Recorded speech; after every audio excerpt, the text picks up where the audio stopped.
themselves.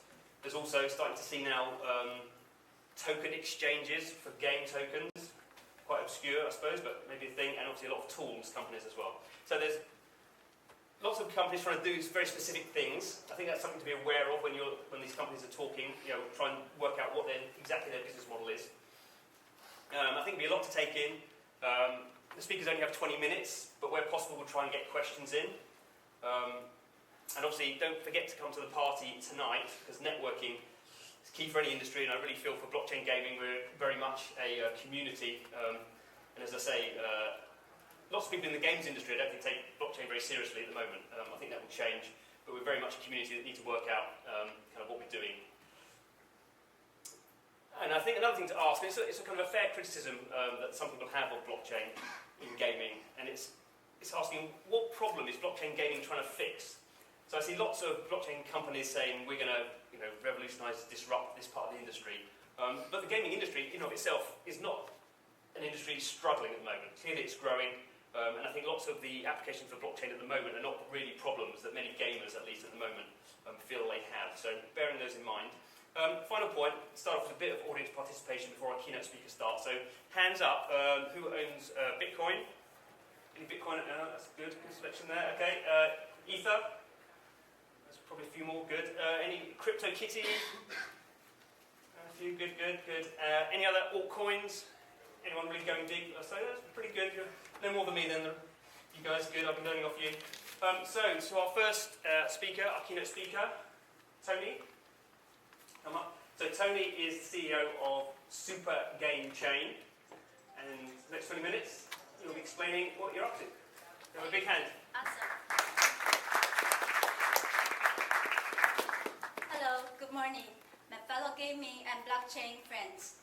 It's such a joy to see that Still Media is so advanced in their vision to evangelize blockchain by starting a new game website, blockchaingamer.biz, that's led by John, and inviting Super Game Chain, aka SGC, to co-host this Blockchain Gaming Connects conference.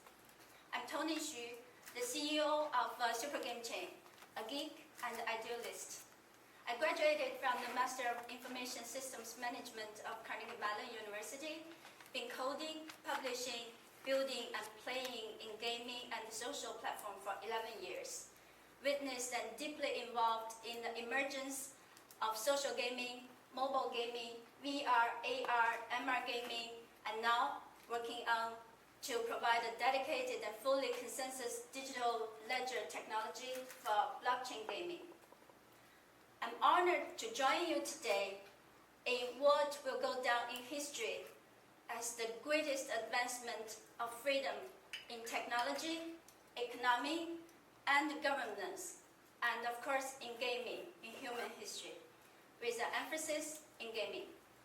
How many of you have watched the movie Ready Player One?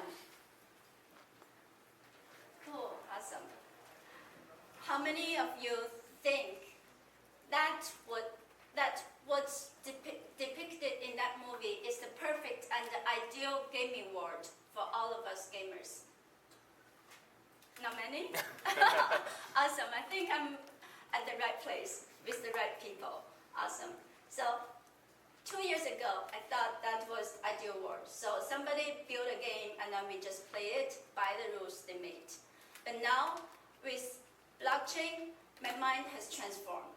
I suddenly realized what was considered normal, ideal, fair is not normal, ideal, and fair anymore. It was what we have been trained to accept passively, to play by the rules of one person, one party, one authority. Today, we are here to break this norm.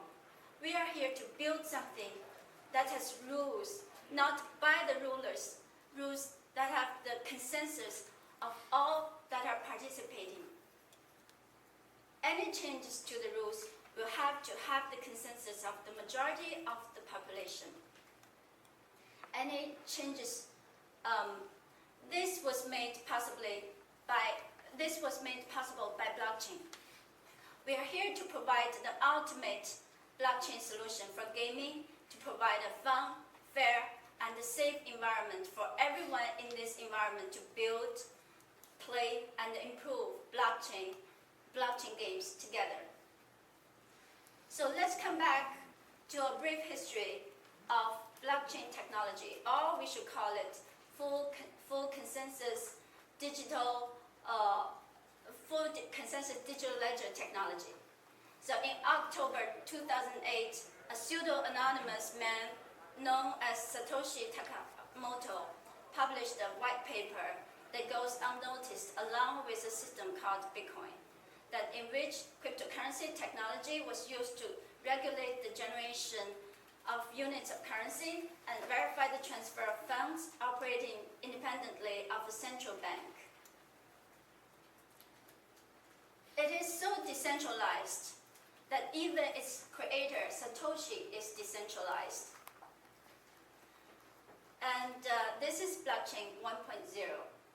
The significance of Bitcoin is that you could buy a pizza with 10,000 Bitcoins in 2010 and buy a house in Palo Alto, a very expensive place in the Bay Area, with a few hundred Bitcoins nowadays. So later on, Ethereum made cryptocurrencies flourish by introducing smart contracts that can automate the exchange of digital assets and the cryptocurrencies. The controversial thriving of ICO projects and companies is a product of this blockchain 2.0. It has enabled every company and every individual to create their own cryptocurrencies and make it work, which means everything will now has a value. And you can trade what you have with another entity or individual of what they have with the value that's attached to them in a secure way without any intermediary. Now, many companies are claiming their DLT technologies is blockchain 3.0. A lot of people are working on it, including Nebulous, EOS, Hashgraph, and HGC. That's us. So,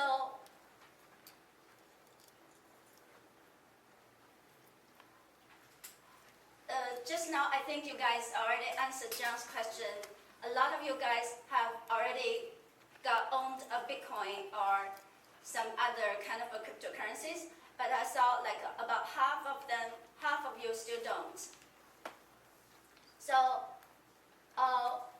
when the 2-day conference is over from here, hopefully everyone in this conference will have a digital wallet and some cryptocurrencies.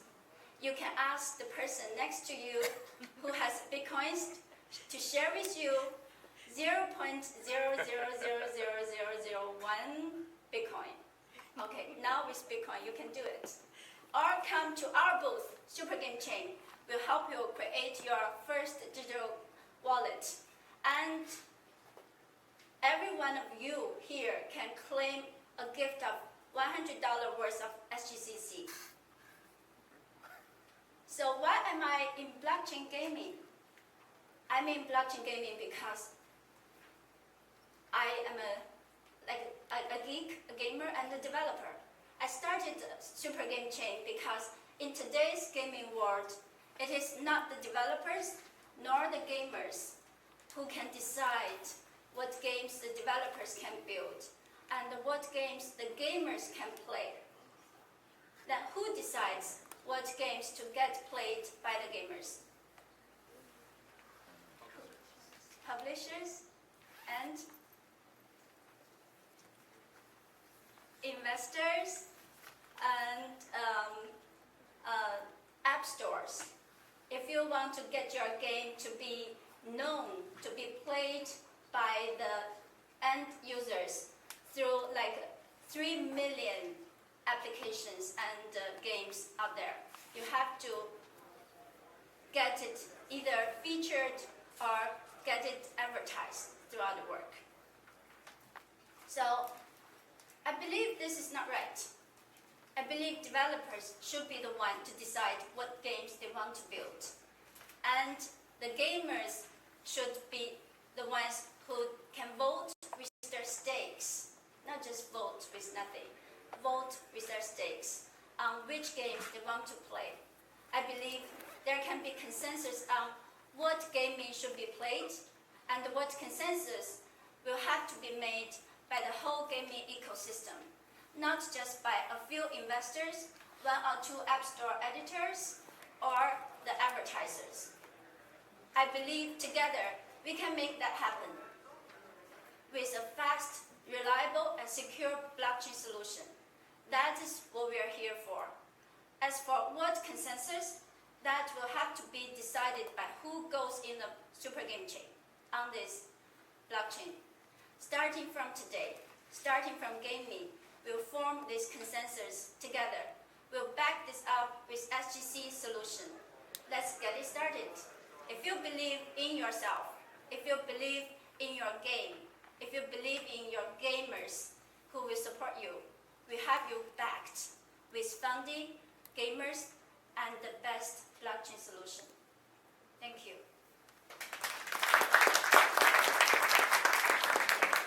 Okay. Tony, do you want to stay for a couple of questions? We've got a bit more time. I've got the microphone. Oh, no, just wait for the microphone to come. If you can say who you are and where you're from before you ask the question, that would be helpful.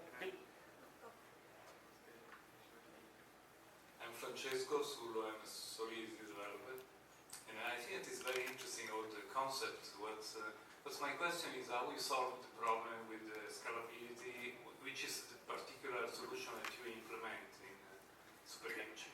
That's a very good question. So I can see a lot of people have did some research about blockchain technology involvement. So as you guys know, the one game, CryptoKitties, almost brought down like Ethereum because CryptoKitties needs it's not that frequent transaction. I think its transaction rate is about 30 transactions per second, but Ethereum only supports around 15 transactions per second. So the current TPS is not of Ethereum that a lot of current blockchain game platforms and games are built on cannot support games right now. But there are a lot of new technologies that's coming up, and we are building this technology as well. But we are also researching. It's not like something, it'll be definite this way. So what we want to do is we will provide the fastest blockchain solution and give all the developers easy to integrate SDK for your game. And it'll be a consistent SDK so that you don't have to keep on researching which is the fastest blockchain solution and which technology I should be using and what kind of blockchain engineers I should be hiring. You know, nowadays a blockchain engineer is very, very expensive. Okay, so we will provide you all the support. And with the current testnet, we could do thousands of transactions per second already, but we are thinking about working with some other like blockchain solutions like Hashgraph. I think they will be also presenting in this conference a little bit later today. With their like technology, with Hashgraph, you could actually do 250,000 transactions per second, and with more like nodes, you could actually reach millions. But now it's proprietary, so there are a lot of things going on. I believe this will be resolved very soon. Good. Got it. A quick one. Yeah. My name is Robert from Mindstorm Studios. So there's stuff that you guys do for developers, and that's fine. Let's say I'm an uninitiated gaming person who does not know much about blockchain, which is the majority of the ecosystem. Are you guys providing anything that's consumer focused? Like if I were to ask, what does SGC do? And what does the world look like with you guys and without you guys from a consumer perspective?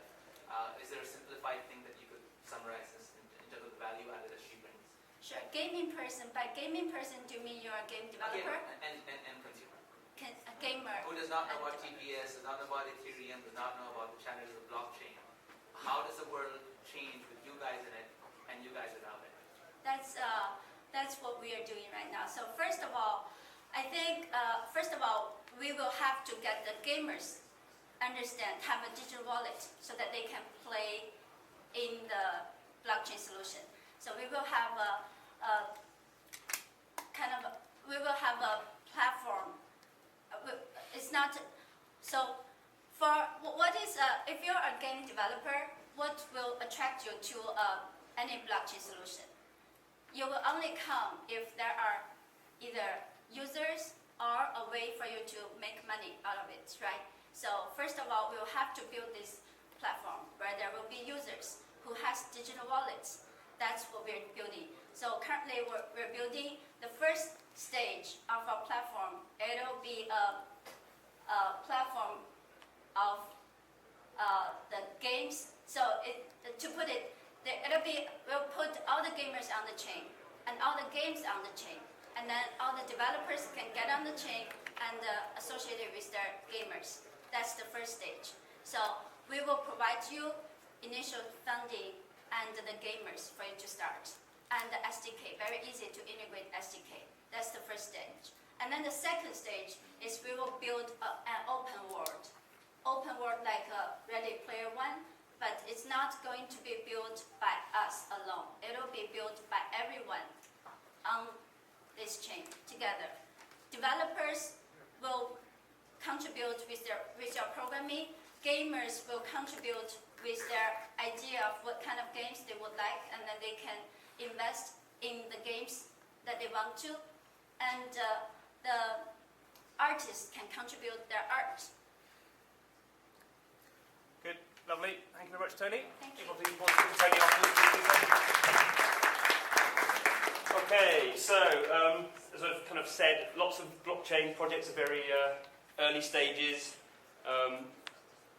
Then our next speaker has not only raised a considerable amount of money with an ICO, it actually has a platform up and running.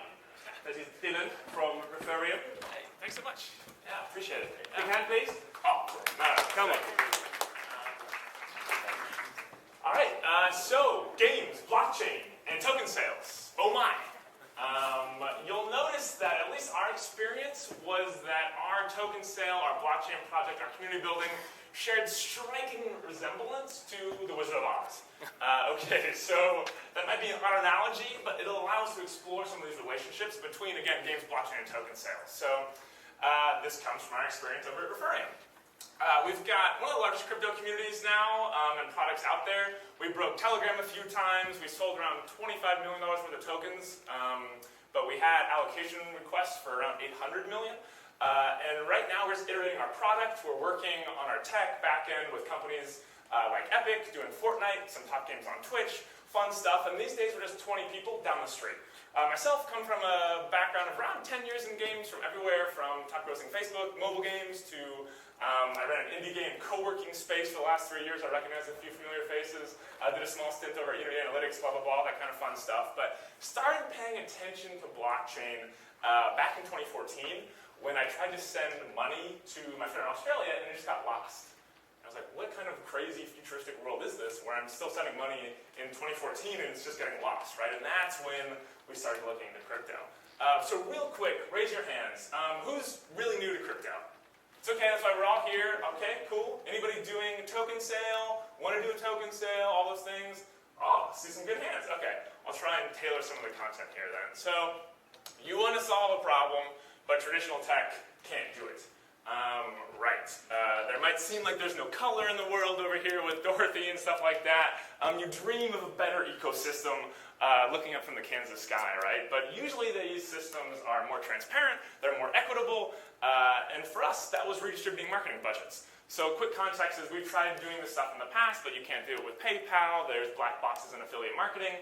So Referium is all about taking those marketing budgets that would normally be sent off to Google and Facebook, that usually just kind of trickle down once those corporations start to take a large cut, to an individual YouTube influencer, to a streamer. And so we basically redistribute those marketing budgets away from large corporations and into the pockets, using decentralized tech, of individual people, of individual content creators. That's what this stuff is all about, right? And so again, blockchain is a tornado. This slide's a little dark over here, but you'll get the idea. It's Dorothy spinning around and stuff like that. And I used to think that the game industry moved fast. It does, between the new trends and the tricks. But wow, crypto is even crazier than anything I've seen before, just from the technological advancements, from the gossip, from the forks, from just the blockchain industry as a whole is the craziest tornado I've ever seen. And yes, there's money in crypto, right? You also have to spend it to get anywhere. I was incredibly privileged to be able to quit my game job and actually save up enough money to start Referium. But by the time that I paid the lawyers, I think I had like $31 in my bank account, right? So that's the amount of just so you know, when everybody raises their hands, that's the kind of lifestyle you're saving up for, right? It's like $31 in the bank account, you hope it works out. That's not necessarily for everybody, that's okay. But of course, don't worry about all that. Look at the nice colors on the slide, right? It's Wonderland, right? It's perfect. Gaming is perfect. It's a great blend. The tech overlaps. A lot of, I think the Venn diagram of people who like crypto and people who like video games is almost a perfect circle. But apply all of your virtual economy design lessons to this. Now instead of doing strictly virtual stuff, now you're also doing virtual economy design that has potentially real world wealth. You're on the ground floor of what feels exactly like 1995. Right? And that's fun, you're paving that way, just like VR, right? We're kind of establishing these best practices. Better yet, you're leaving behind decades of outdated tech, you've killed it off. We're all figuring out this forefront, like I mentioned on VR, right? Like, that's the exciting part. In addition, you've probably built an amazing community of game supporters. The games industry is tight-knit. Maybe you've done a Kickstarter before, and this will sound pretty similar. So maybe it feels like home. And you're excited to begin this wonderful crowdfunding journey, right? But then the reality kicks in, right? There's also another side of all of those great points, right? It does feel like the internet in 1995. But if we recall, we were using dial-up, right? We didn't know how to make websites. The architecture wasn't there. These were all really hard things to build on. It kind of sucked. Games do blend super well, right? That Venn diagram I mentioned earlier, but now you have to fight how to prove how you're different and you're not a scam coin for games and how you're actually solving a real-world problem that the game industry has today or maybe in the farther future. Yes, games attract all that blockchain, and so it can be really hard to kind of fight out above that. You're also indeed on the forefront, but sometimes those pioneers are the first ones to die, right? They're exploring those new passages. There's no shelter. You get shot first. Again, kind of like VR. And you leave behind that outdated tech, but now, as mentioned earlier, it's so hard to hire, both in terms of expense and just in terms of, even if you can find somebody, people that can help build that new internet, right? Who can help build all those new tools. There's no schools out there. There's no traditions here. And honestly, I found that my game network, maybe your game network, who knows, the game network is going to help in some ways, and it's really not going to help in other ways. And that's something to kind of keep in mind. And that, yes, this is a Kickstarter. Maybe that feels like home, but at the same time, this is a Kickstarter on steroids, where you have to be super, super careful about security. Multiple security audits, it slows you down, right? And again, that 20-hour workday can quickly catch up to you, and you'll quickly learn that those headlines that were kind of bubbling, right, where it's, $50 million in 5 seconds, that was years and years of work, right? So if there's one thing that maybe some of those hands who got put up earlier take away from this is that crypto is certainly harder than it looks. But it's certainly not impossible at all, and that's not meant to discourage you. I think everybody should be checking this stuff out. Yes, it is harder, but you're here, this is your journey, and it is very much possible. And you'll get through it. So, again, to keep with the Wizard of Oz analogy, of course, you'll meet people who maybe don't necessarily have too many brains. That's just kind of the reality of it, right? At this point, blockchain and games have reached this intersection where, honestly, it's kind of flooded with a lot of, terrible ideas. I'm sure nobody in this room, but that's just kind of the reality of the space right now. And it's harder to get that feedback. Right, so I run huge game meetups, and I took for granted how easy it is to take your game and say, hey, play it, and get feedback right then, and everybody had an opinion. It was really good, right? That's so much harder in blockchain, right? Because nobody's really done this stuff. That experience isn't there.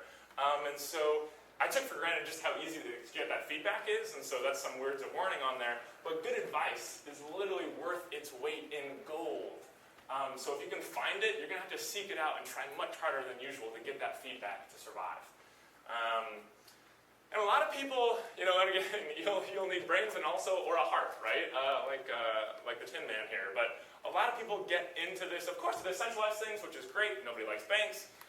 But usually it's in an effort to make systems, like I mentioned earlier, more fair, more equitable. And so this type of marketplace, I think, will always win out eventually, and in the future, more fair and more transparent.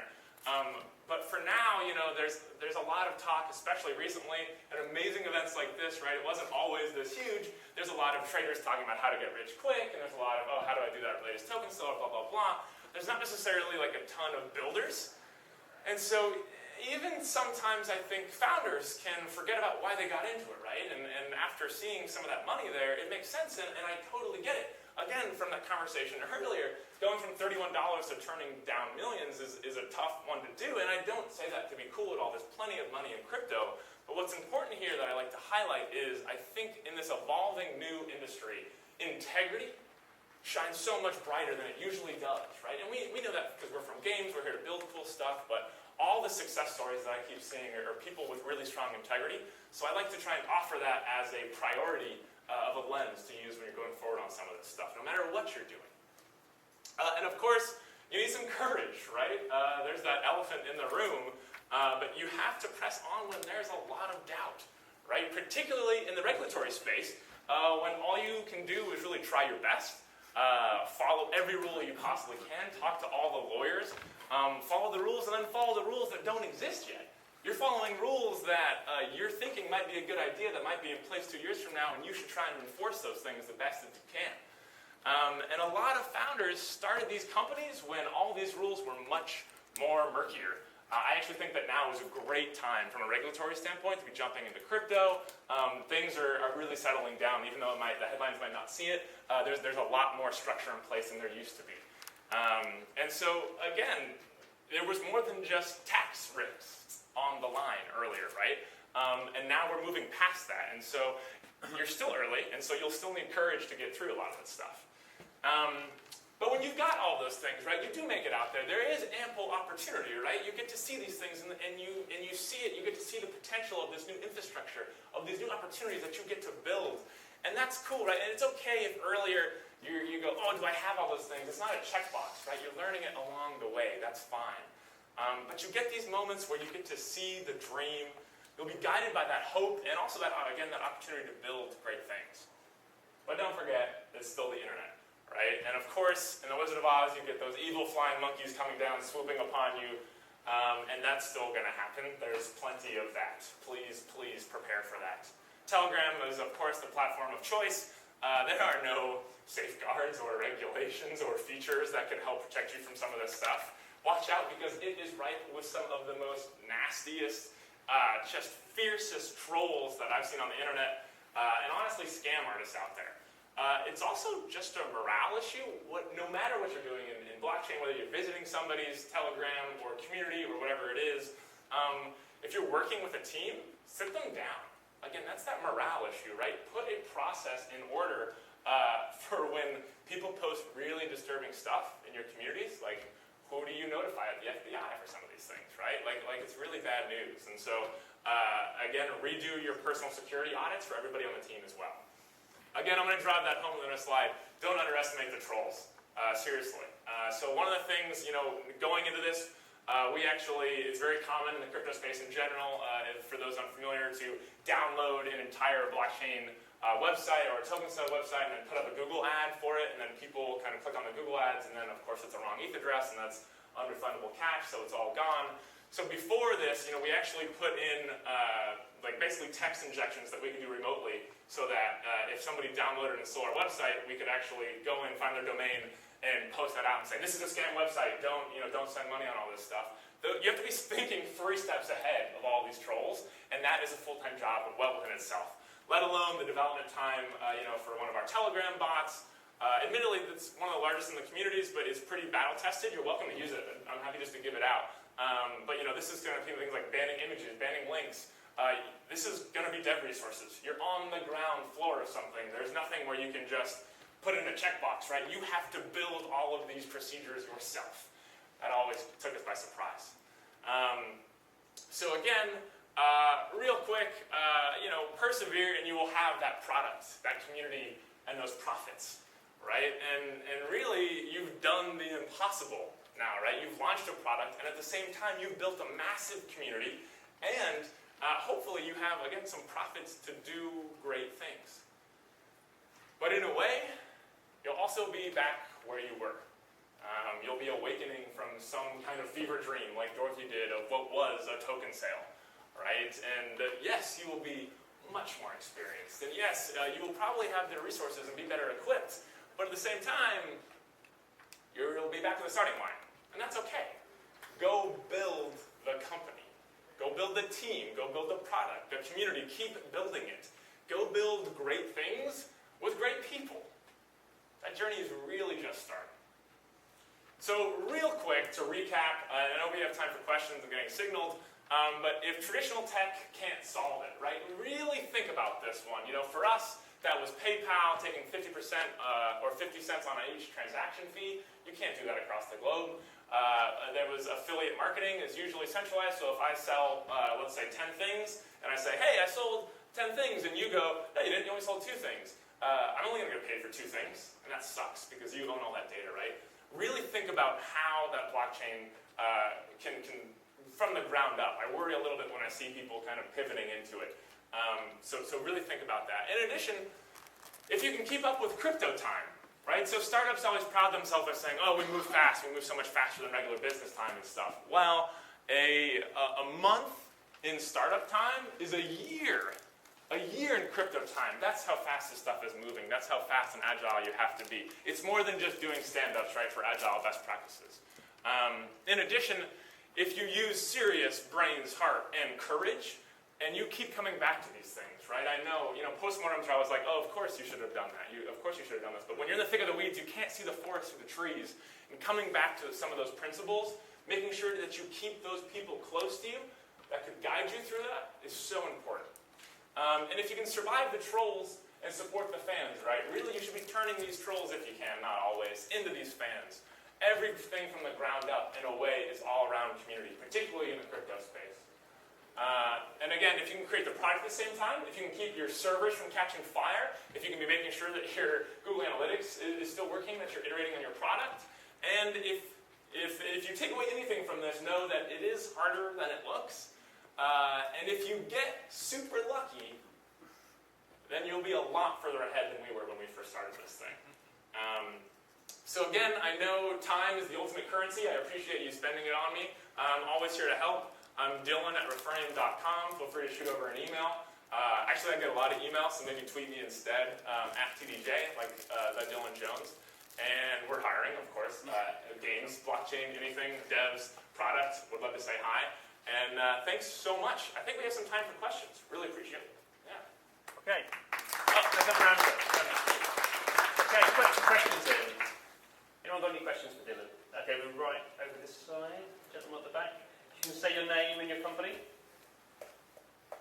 Hi, my name's Ben. Hey, Ben. Nobleblock. Cool. Yeah, it's my last name. I work with a lot of companies that are trying to figure out their ICO, and I just want to hear from your experience, what's the ramp time look like for getting set up so that you're turning down money as opposed to jumping into a 30-day ICO and really panicking to hit your benchmark? Can't be done in 30 days. People try it. I've heard of these rumors and things like that, but it rarely works out that way. I will say some good buddies of mine, QuantStamp, Richard Ma managed to pull it off in 45 days. That's like the shortest time I've ever heard about it. But to answer your question directly, right, is like, what is that time frame? Again, that was the example earlier, right, where everything looks like it's been done in 5 seconds. Everything looks like that it's been happening in a month. But really to do this, we started off and we were planning something, and I'm happy to say, we delayed 3 times.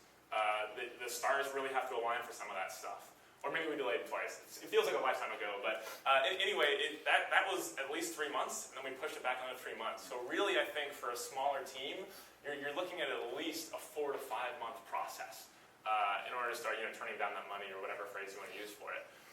But really, and I think events are great like this, but invest in your time in that community building. This is the massive global redistribution of wealth, right? I mean, I love San Francisco, hometown for sure, but this is global economy. So really invest in multiple languages, right? In terms of your team, really doing this stuff. Think about it much more globally. And I think sometimes people think about, with Sandy Hill down in Silicon Valley or whatever it is. That world is I won't go that far, but we are moving into a place where that's less relevant, and that's really exciting now, right? Anybody can do this anywhere around the globe. But yeah, I would give it some time. It can't be done in 30 days. Give it at least 4 or 5 months. Yeah, of 20-hour days. Yeah. Okay, last one, gentleman in the yellow. Yeah, no, much there. Hi there, my name is Bobby. I work at EarthZero.org, where we're building a blockchain-based virtual world like Pokemon Go. So I come from the game industry as well. So I'm really curious of, say, since we're starting out, and what's your advice on, say, the time you spend between development and marketing, and then what's the right balance? What's the right balance? Definitely get your MVP ready to go. I mean, I think again, we were privileged enough to have some advisors that just really kept us on this critical path. If you want to bring somebody in, really consider bringing in a project manager to just keep you on that critical path. Just keep going. So I think honestly, as soon as you have, depending on of course your company financial situation, how much runway you have, but as soon as you have that MVP, it's working. You're getting users. You're getting that data. Switch into marketing. You're in a stage right now where it's all marketing is relevant for this stuff. And again, you will get past that, and sometimes that can be really hard, especially trying to sell and do these things is not everybody's cup of tea. But as soon as you have an MVP, switch into marketing for sure. Unless you want to do like a long burn token sale, and there's a few different longer conversations we can have about that. But switch into marketing. This is a marketing game. Yeah, definitely. That's what I was going to get at. But okay, I'll follow up with you later. Yeah, Thanks. absolutely. Yeah, no worries. Excellent. Thank you very much, Dylan. Cool. Hey, thanks so much. The enthusiasm and the reality of doing this stuff. Cool. Okay, so thanks, Dylan. So, obviously a lot of interest going on in exactly what kind of blockchain solutions to use for gaming. There's lots of different ones out there, a bit of consensus coming around some of them. But our next speaker